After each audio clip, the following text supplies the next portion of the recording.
балалар? Бүгін қандай? Бүгінгі тақырыбымыз біздің доссыз өмір бос деп аталады. Тренинг өтеміз қазір. Негізгі мақсаты достың адам өміріндегі өзіндік ерекшеліктері туралы, достық қасиеттерді ұштастыру туралы, өмірде адалда шыншыл болуға баулу. Енді сіздерді ортаға шаттық шеңберге шақырайын. Барлығымыз шаттық шеңбер жасап тұрайық. Шеңберді жасап тұрайық. Қазір мен басым шеңбер. Енді мен қазір бастайын, сосын кезектесіп сөз тіркестер арқылы дос туралы қасиеттер айтатын боламыз. Жақсы ма? Олжас, сен досқа әрқашан адал бол. Келесі балаға ұсынады. Жақсы. Алмасын отырамыз. Сезімсен өз құрбыларыңды құрметте. Жақсы. Келесі сезім. Өз досыңды сыйла. Жақсы. Өз досыңды сақта. Досым аман болсын. Досқа қандай Үзбей адал. Жақсы. Енді сен маған басып дейді ғой. Апайсыз сыншыл болыңыз. Рахмет. Отыра қойыңдар. Бүгінгі тренингімізді көңіл күймен бастайық. Қазір дос туралы тақырып өтетін боламыз. Ең әуелі менің досым деген әнді орындаймыз. Барлығымыз бірге отырамыз.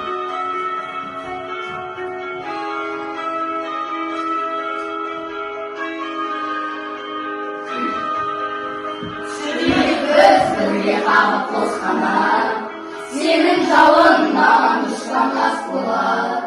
Мына біздің достығымыз секілді, баламызда бір-бірімен дос болар. Менің досым, мен әрке жақтаған, менің досым, мен өзіңмен мақтаған. Достығымнан биік қылған тұғырым, менің досым барлығынан жақсырақ. Өлеңге назар аударайық. Дос туралы өлеңдер берілген екен. Қазір бір оқушыдан шығып тақтаға оқып бере қойыңдар. Келіңдер, Асқар. Дос көбейді жүректің сыр ақтарып, жандарыңнан тұратын шуақталып. Домбыраның үні де естіледі, достарының сырларын сияқты. Жақсы, отыра ғой. Келесі Олжас.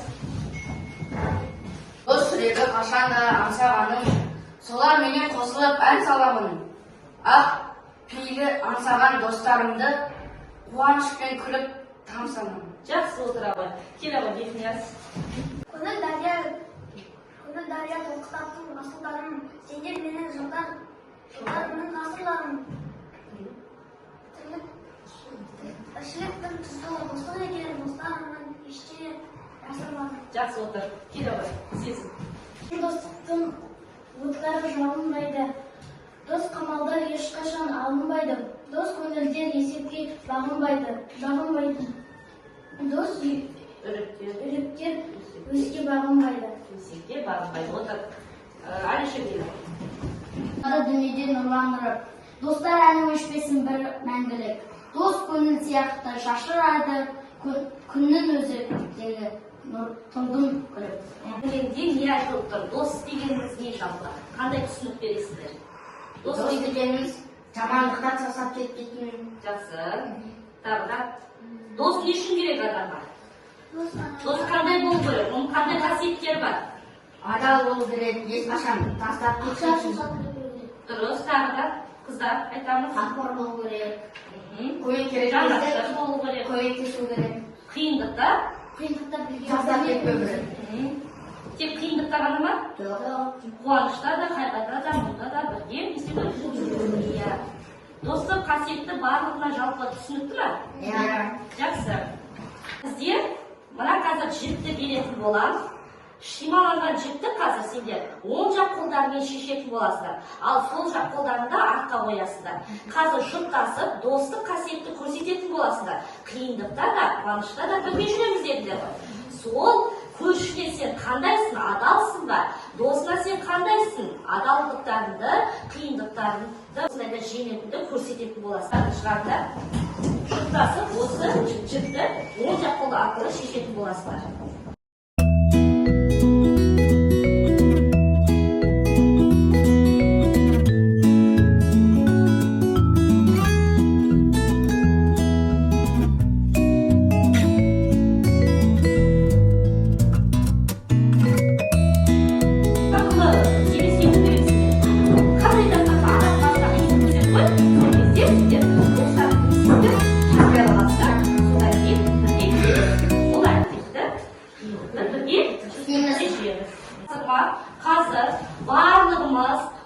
алдымызға қоямыз. Ақыры көзімізді жұмамыз. Әркім өзінің досын көз алдынан елестетесіңдер. Жақсы қасиеттерін елестететін боласың. Әркім өзінің жақын досын, шыншыл досын елестетесіңдер. Жақсы, көзімізді жабайық.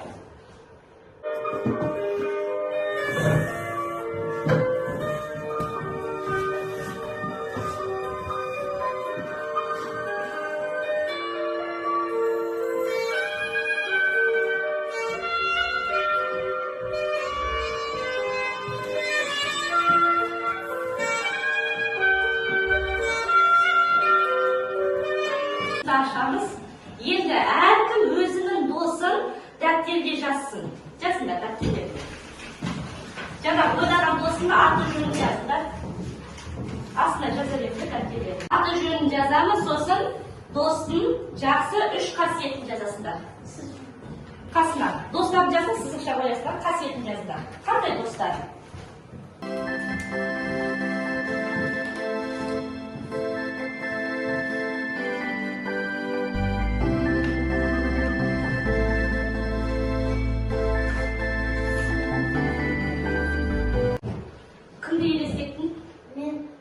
Өз досымды Иринаны елестеттім. Ол өте жанашыр және де мені қорғап қолдайтын. Жақсы, отыра ғой, керемет бала. Ал келесі кім болды? Ирина болды ма? Айта ғой. Мен естіткен аталарым ол жасымен мен сезімді олар мейірімді, әрдайым көмек береді және де қорғайды. Жақсы, отыр. Алишер. Болдық па? Оқи ғой. Менің достарым Руслан, Асқар, Олжас. Менің достарым ақылды, мейірімді екенін сездім. Менің досым ешқашан сатпайтынын сездім. Менің досым мәңгілік ойнап жүргенімізді білдім. Жақсы отыр. Менің досым Асқар. Оның жақсы қасиеттері ол қиындықта көмектеседі. Жанашыр және ақылды. Жақсы, отыра ғой. Асқар оқи ғой. Менің досым Олжас, оның өте жақсы 3 қасиеті: досқа адал, ақша үшін адамды сатып кетпейді. Ол мейірімді. Жақсы, керемет. Бекнияз. Менің досымның аты Руслан. Ерлан Жұмабаев. Қасиеттері: шыншыл, адамгершілігі мол, достыққа адал. Жақсы, отыр. Керемет жауап. Айта ғой. Альбинаны елестеттім. Адал, шыншыл, ақылды. Жақсы, отыра қойыңдар. Керемет. Әркімнің өзінің жүрегінде тұрған бір шынайы адал досы болады. Иә балалар? Әрқашан досқа қандай болуымыз керек? Адал, шыншыл, қамқор, иманды, әрқашан бірге жүрген, бірге достарды әрқашан сатып беру керек. Бұл сиқырлы сандық деп аталады. Бұл сандықта бір зат жасырылған. Бірақ біз оны айтпауымыз керек бір-бірімізге. Жасырып ақырын ашасыңдар да, мен сендерге сұрақ қоям. Сол сұраққа сендер жауап бересіздер, жаңағы затқа қарап отырды. Біз Ирадан бастаймыз. Ира шама келгенше көрсетпе. Тұрсын. Мен тігіншек Ирина.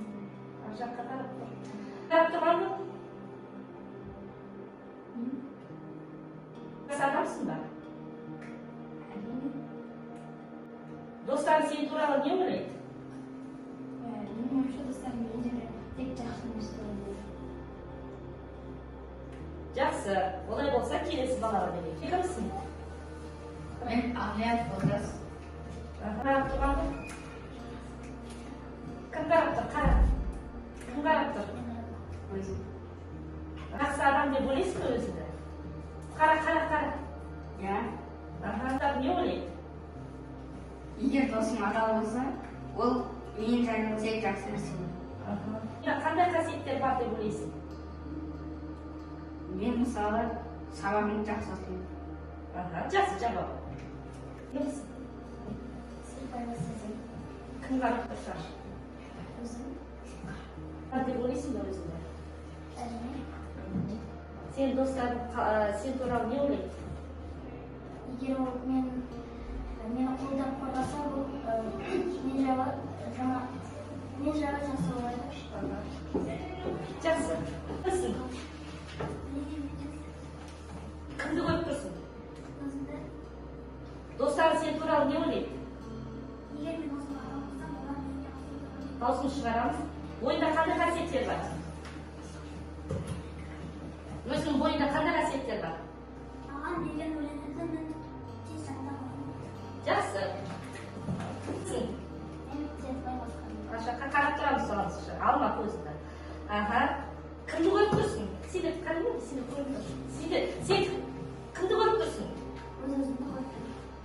Аха, сен бойында қандай жақсы қасиеттер бар? Менің бойымда мысалы бір затты көрсем оның түсін түрін жаттап аламын. Достарың сен туралы не ойлайды? Досым егер мені қорғаса, ол өте мейірімді болса, ол жақсы адам деп ойлаймын. Жақсы, керемет жауап. Қарап тұр. Кімсің сен? Саған қасында едім. Аха. Кімді көріп тұрсың? Өзімді. Аха. Достарың сен туралы не ойлайды?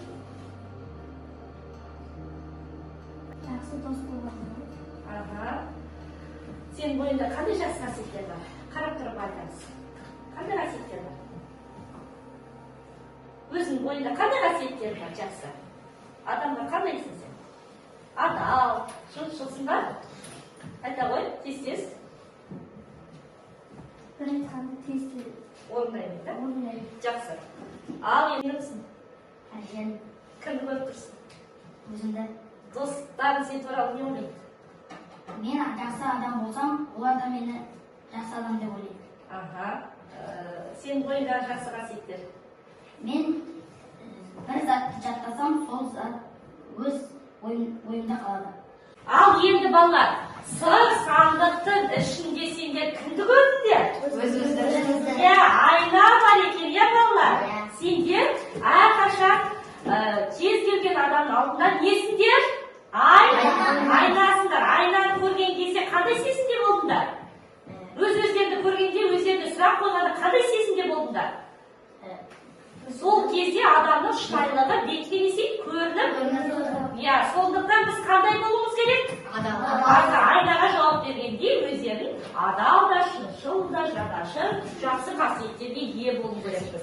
Жаңа сұрақтар қойылады. Қазір осы сұрақтарға сендер шапшаң жауап беру керексіңдер. Жақсы ма? Дос туралы. Достық біреуге жымиғаннан басталады. Иә немесе жоқ деп жауап бересіздер. Иә. Достық біреуді қорқытқаннан басталады. Жоқ.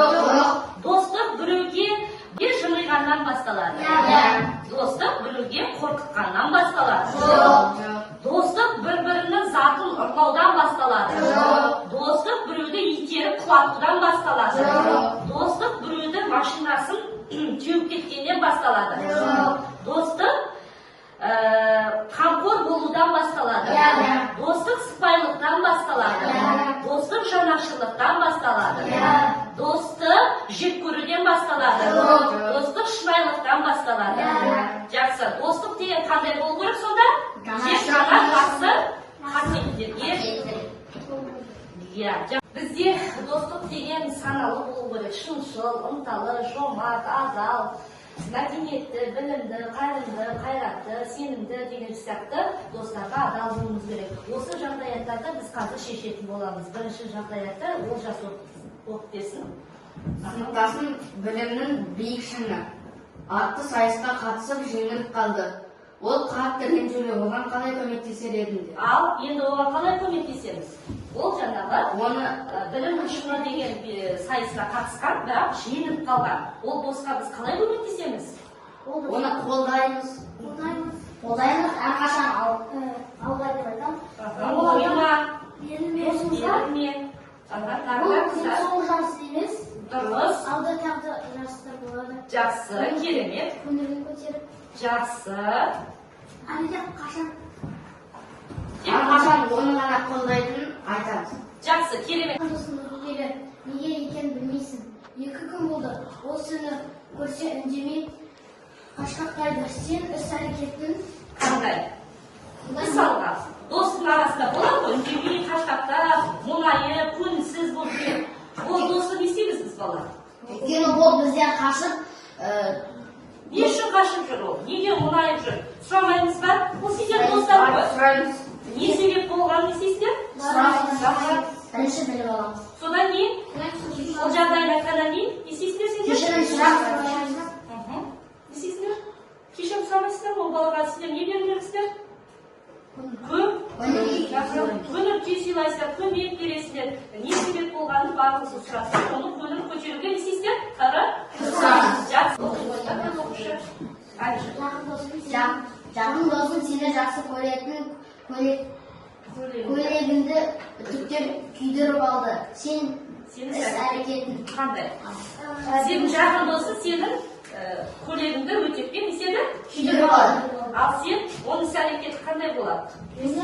Кешірім сұрап олай етпе деп ескертесіңдер, иә? Сосын досының көңіл күйі болмай дейді, жауапкершілігі бар, мен күйдіріп алып не істеймін деген сияқты. Енді сөйлетпейді, басқа киімдерде болады. Иә, бас аман болса, барлықсы да не істейді? Болады. Мен сіздерге қазір тарататын боламын. Осы кеспе қағазында сұрақтар қойылған тапсырманы сендер орындау керексіңдер. Оқисыңдар да, қай бала осы қасиеттерге ұқсас, сол баланы барып не істейсіздер? Шарттайсыңдар.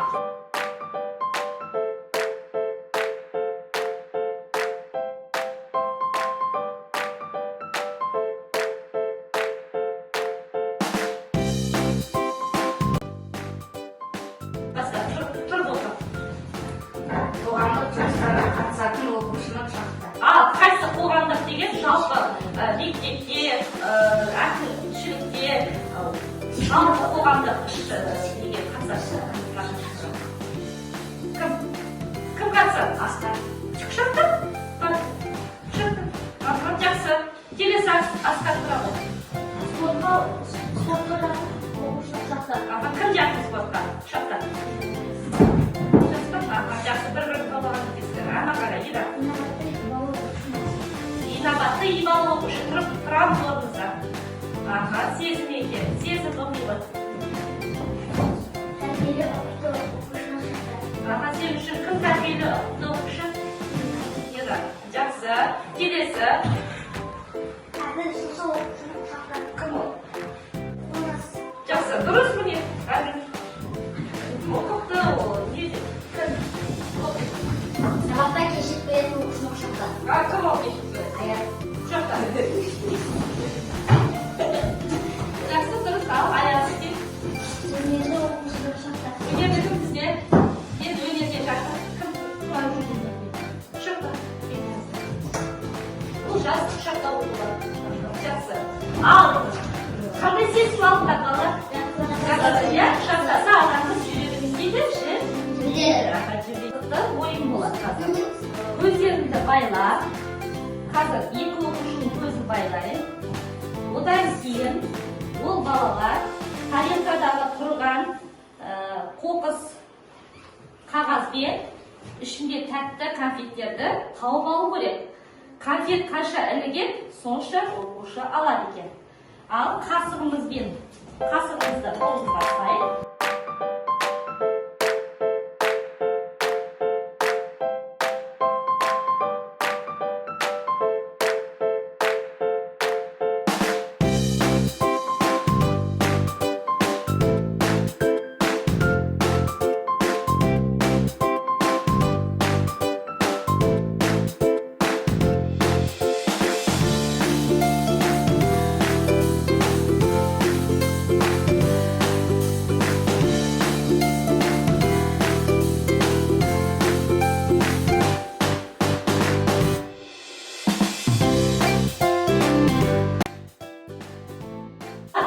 Жинап қалу керек. Екі дегенде екі баладан жинау керек. Бір дегенде жалғыз. Түсінікті ғой? Таласпаймыз, жұмыспаймыз, ақырын ғана бір-бірімізге сыйластырып ойнаймыз. Қане, дайындалыңдар. Ұшамыз, айналамыз, жүндер. Айналып жүндер. Шер. Аға, шырқын сен, деді тағы. Екеу. Шам. Төртеу.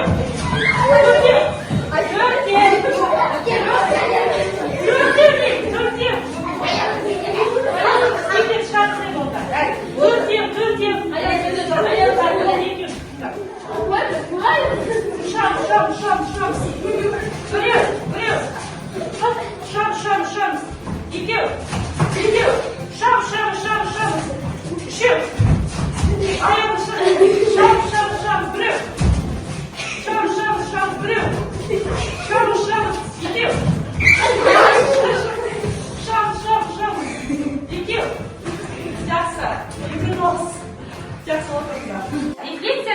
өздеріңіз бүгінгі алған білімдерін қандай болды, соны мына тұрған смайлик арқылы көңіл-күйлерді көрсететін боласыздар. Қолды бас.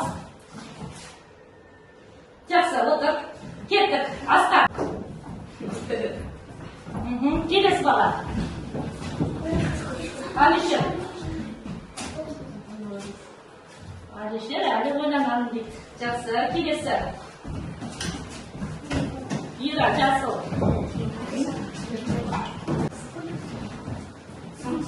Сезім, жасыл. Түсінікті. Гепияс. Сары дейді, әлі де ойлану керек дейді. Аяру, жағы. Бізде неше балаға түсінікті болды, неше балаға ойлану керек болды? 40 балаға түсінікті болды, 3 балаға ойлану болды. Жақсы. Енді бізде деген қолымызды ұзартамыз. Қолымызды қазір мына тұрған талға сендер жүрекше жасайтын боласың. Маған түстеріңді қолдарың саусақтарына бояп, міне, мына саусаққа бояйсыңдар, екінші жаққа мына жаққа бояйсыңдар да, мына талдың бұталарына қай жерге қойылар керек жүректі? Осылай басып.